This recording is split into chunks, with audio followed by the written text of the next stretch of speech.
Hello friends, welcome to my YouTube channel SWG study with Gurukul. और आज हम पढ़ने वाले हैं about the attitude measurement part 2। Friends, कल मैंने इस पे वीडियो बनाई थी एटीट्यूड मेजरमेंट पे। उसमें हमने पार्ट 1 डिस्कस किया था। उसमें मैंने direct method of attitude measurement discuss किए थे। और आज मैं डिस्कस करने वाली हूँ इनडायरेक्ट मेजरमेंट टेक्निक, जो कि हम यूज़ करते हैं टू मेजर दी एटीट्यूड। तो इसमें सबसे पहले जो आ जाता है वो आती है projective techniques. Friend, projective techniques क्या होती है? प्रोजेक्टिव टेक्निक्स इसलिए यूज़ करते हैं, जब आपने मेरी अगर लास्ट वीडियो देखे तो उसमें हमने एक सोशल डिज़ायरेबिलिटी का कॉन्सेप्ट डिस्कस किया था, जो कि सब में प्रेजेंट होता है। और वो जो है डायरेक्ट मेजरमेंट टेक्निक का एक लूप होल है, या बोले एक डिसएडवांटेज है। तो इस प्रॉब्लम को अवॉइड करने के लिए क्या यूज़ कर सकते हैं measurement technique? Projective technique. Actually social desirability की वजह से ही जो हमारे रिजल्ट्स हैं, डायरेक्ट मेजरमेंट टेक्निक जो है वैलिड नहीं दे पाते हैं। तो इनडायरेक्ट मेथड में क्या होता है, प्रोजेक्टिव टेक्निक जब हम यूज़ करते हैं तो उसमें जो सब्जेक्ट है, जो पर्सन है, उसको हम एम्बिगुअस या अनक्लियर या incomplete stimulus picture words present करते हैं।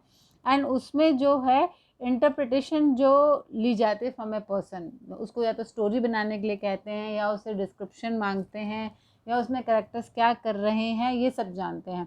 तो इसको इनडायरेक्ट मेजरमेंट इसलिए कहते हैं कि डायरेक्टली उससे उसका एटीट्यूड नहीं जाना जा रहा है। प्रोजेक्टिव टेक्निक मतलब उसके सबकॉन्शियस माइंड से उस ये पिक्चर्स दिखा के उससे इंफॉर्मेशन गेन की जा रही है अबाउट हिज और हर एटीट्यूड। नाउ इसके पीछे मेन कंसेप्ट क्या है? इसके पीछे मेन कंसेप्ट ये है कि हम एज्यूम करके चलते हैं the person will project his और her views opinions in ambiguous situation. Ambiguous situation में क्या होता है, सबकॉन्शियसली वो निकल ही आता है। जैसे कि आपके मेरे साथ भी होता है, अचानक से जो हम नहीं बोलना चाहते हैं बट फिर भी वो निकल जाता है एकदम, क्योंकि सबकॉन्शियस माइंड में हमारे वही होता है। तो यहाँ पर साइकोलॉजिस्ट या जो भी मेजर कर रहे होते हैं एटीट्यूड, एज्यूम करके चलते हैं कि जब हम उनको ऐसे एम्बिगुअस पिक्चर शो करते हैं तो वो अपने व्यूज़ और ओपिनियन और एटीट्यूड रिप्रेजेंट करते हैं, एक्सप्रेस करते हैं। बट इसका एक डिसएडवांटेज ये है कि it provide only the general information and not the precise measurement of attitude.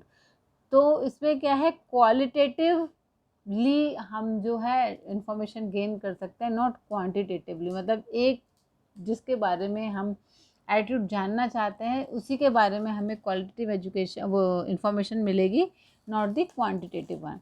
And this method of the attitude measurement is not objective, इसीलिए एंड उसको कई इसी क्रिटिसिज्म की वजह से इसको साइंटिफिक भी नहीं माना जाता, क्योंकि ये एक सब्जेक्टिव टेस्ट है, जहाँ पे कि एक साइकोलॉजिस्ट को बहुत ज़्यादा एक्सपीरियंस्ड होना चाहिए सो दैट वो एक सब्जेक्टिव एनालिसिस कर सके इन प्रोजेक्टिव टेक्निक्स की। तो क्या क्या होते हैं प्रोजेक्टिव टेक्निक्स, क्या क्या हैं इसके एग्जाम्पल्स? इसके एग्जाम्पल्स हैं आपके Rorschach inkblot test, thematic perception test, draw a person task, और भी बहुत सारे हैं। मैं मेनली इन 3 के बारे में डिस्कस करूँगी। तो होता क्या है, टैट में पहले डिस्कस कर लेते हैं thematic perception test. Thematic perception test में मैंने पहले भी एक डिटेल्ड वीडियो बना रखी है, आप इनको गो थ्रू कर सकते हैं। आज मैं थोड़ा सा शॉर्टली, क्योंकि हम एटीट्यूड मेजरमेंट के बारे में बात कर रहे हैं, तो मैं उसी से रिलेटेड थीमेटिक परसेप्शन टेस्ट के बारे में बात करूँगी। जैसे कि थीमेटिक परसेप्शन टेस्ट में क्या होता है कि उसमें जो है एक एम्बिगुअस पिक्चर प्रेजेंट की जाती है, सब्जेक्ट को बोला जाता है कि उसको इंटरप्रेट करो। और उसमें कंसेप्ट वही होता है कि वो अपने रिप्रेस्ड एस्पेक्ट्स ऑफ पर्सनालिटी अपने अनकॉन्शियस माइंड से, सबकॉन्शियस माइंड से व्यू करेगा, एक्सप्रेस करेगा, ऐसा हम एज्यूम करके चलते हैं। तो यहाँ पे ये बहुत इम्पॉर्टेंट है कि जो पिक्चर हम चूज़ करें, जो इलस्ट्रेशन, ड्राइंग या कार्टून जो हम यूज़ करें, वो इंटरेस्टिंग होनी चाहिए। इतनी इंटरेस्टिंग होनी चाहिए कि जो इन्फॉर्मेशन हम उनसे चाहते हैं उस डिस्कशन को वो एंकरेज करे। और इतनी वेग भी नहीं होनी चाहिए कि वो इमीडिएटली एक लाइन में आंसर दे दें। मतलब it should encourage the discussion. मतलब जस्ट एक सिंपल सी पिक्चर भी नहीं देनी है, एक ऐसी पिक्चर इसको प्रेजेंट करनी है सब्जेक्ट को कि जिस चीज़ के बारे में हम एटीट्यूड जानना चाहते हैं उसके बारे में। जैसे कि आप एक पिक्चर ये देख सकते हैं, it's a female body, no, इसको कोई कुछ और भी इंटरप्रेट कर सकता है। वो ड्रेसिंग कर रही है, ये मेरा पॉइंट ऑफ व्यू है, कोई कुछ और भी समझ सकता है, लाइक उसकी मिरर में वो अपना फेस देख रही है। तो इसमें जो मेरा कहने का मतलब, ये जो पिक्चर है इसमें बहुत सारे क्लूज़ हैं देखो ये मिरर है, यहाँ पे टॉवल है, यहाँ पे ड्रेसअप कर रही है, यहाँ पे पिक्चर है, क्या देख रही है। तो इसके रिगार्डिंग जो सब्जेक्ट है अपनी बहुत सारी इंफॉर्मेशन दे सकता है, रिलेट कर सकता है अपने आप के साथ, अपने पर्सनैलिटी के साथ, अपनी ड्रेसिंग रूम, अपने फ्रेंड्स, अपनी सोसाइटी, अपनी फैमिली।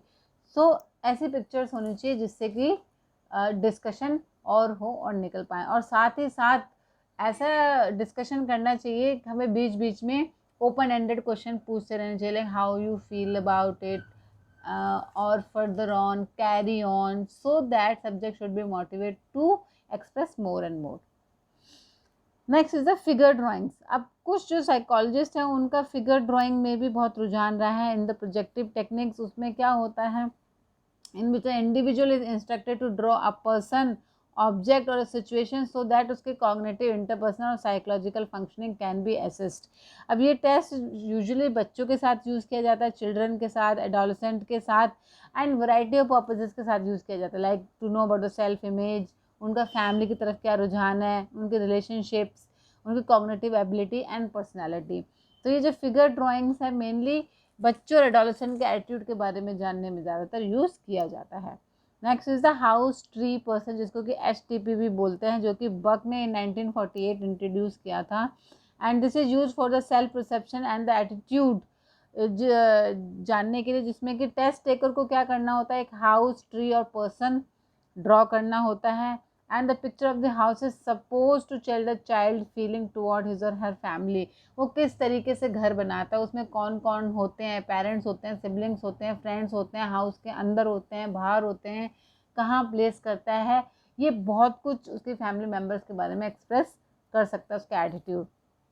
ना picture of the tree is suppose the feeling of the strength and the weakness. अब जहाँ पे जो पिक्चर वो ट्री कैसे ड्रॉ कर रहा है, किसके पर्टेनिंग ड्रॉ कर रहा है, ये उसकी फीलिंग बताएगा कि वो इस टॉपिक को लेकर कितना वीक और स्ट्रॉन्ग फील करता है। ये भी बेसिकली जो चिल्ड्रन और एडोलसेंट के साथ यूज़ किया जाता है, and it is appropriate for any age, even about 3 years of age above age को यूज़ कर सकते हैं। Next is the pros and cons. Friends, Rorschach ink blot test है, मैंने इस पर पूरी डिटेल वीडियो बना रखी है। अगर आप गो थ्रू करना चाहते हैं रॉर्शा इंक ब्लॉट टेस्ट पे, तो आप मेरी प्ले लिस्ट में जाके देख सकते हैं। थीमेटिक परसेप्शन टेस्ट पे भी मैंने एक डिटेल वीडियो बना रखी है। आज का ये वीडियो जो है एक स्मॉल रिव्यू देना था मेरे को कि एटीट्यूड इससे कैसे मेजर किए जा सकते हैं। तो ये प्रॉज एंड कॉन्स क्या है, यहाँ पे इनडायरेक्ट वेज जो हम यूज़ कर रहे हैं एटीट्यूड के लिए। तो जो मेजर क्रिटिसिज्म इसका ये रहा है कि जैसे कि इसकी लैक ऑफ ऑब्जेक्टिविटी है। जैसे कि मैंने बताया ये एक बहुत सब्जेक्टिव टेस्ट होता है, डिस्क्रिप्टिव टेस्ट होता है। तो बहुत एक ट्रेंड साइकोलॉजिस्ट या एक ट्रेनर चाहिए होता है इनको एसेस करने के लिए। इसलिए कभी कभी इन मेथड्स को अनसाइंटिफिक भी कहा गया है और बोला हुआ है कि it do not objectively measure the attitude. और यहाँ पे एक एथिकल प्रॉब्लम ये भी आ जाती है कि पहले जब स्टडीज़ होती थी तो उनको बताया नहीं जाता था कि उनका एटीट्यूड मेजर हो रहा है। So it's a kind of ethical issue also. But आजकल हालांकि ये सब नहीं होता है, because there are many attitude test which are in market nowadays. And इसका मेन एडवांटेज ये है कि इसमें जो है सोशल डिज़ायरेबल फैक्टर है ये बहुत ज़्यादा कम हो जाता है, क्योंकि यहाँ पे उनको ये नहीं रहता कि हम क्या अप्रोप्रिएट डिसीजंस दे रहे हैं सोसाइटी से रिलेटेड, सोसाइटी हमको अपने को कैसे आंकेगी। तो यहाँ पे ये सोशल डिज़ायरेबिलिटी फैक्टर बहुत रिड्यूस हो जाता है। तो friends, this was about the indirect measurement of the attitude, जो कि मेनली प्रोजेक्टिव टेक्निक्स यूज़ करते हैं। आई होप आपको ये वीडियो अच्छी लगेगी, आपके लिए बहुत एजुकेटिव रहेगी। अगर आपको मेरी वीडियो बहुत फुल लगती है तो प्लीज़ शेयर एंड सब्सक्राइब करिए and keep motivating me so that I keep on bringing such educative videos for you. Thank you.